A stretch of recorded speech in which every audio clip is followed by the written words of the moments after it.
حي على الفلاح.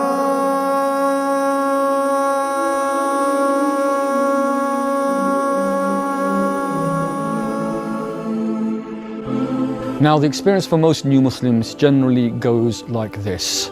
You know, when they take Shahada, you know, there's all the takbirs, there's all the euphoria, there's all the excitement, there's all the hugs, there's all the embraces.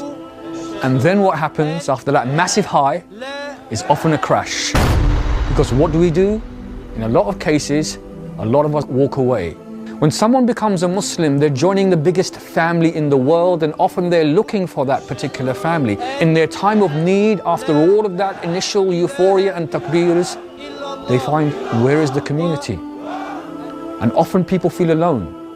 And when you look at the lived experience of many people who convert to Islam and become new Muslims, sometimes they have family problems because their families are not prepared to accept their conversion to Islam. In other cases, they come with emotional problems, and they come with social problems. Sometimes it's unemployment, sometimes it's living in poverty. In other cases, it's cases where that they really want knowledge and understanding, and they want people to explain things to them. So we have to truly embrace new Muslims as members of our family and into our community. It's quite sad that we find many cases people become Muslim and they drop out of Islam. Sometimes they don't drop out completely, but they drop out of the Muslim community, and their whole experience becomes a negative experience with the Muslim community because they're not embraced.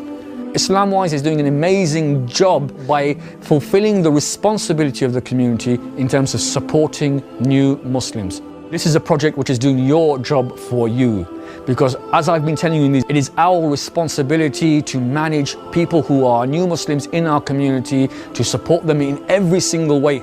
Don't turn your back on new Muslims.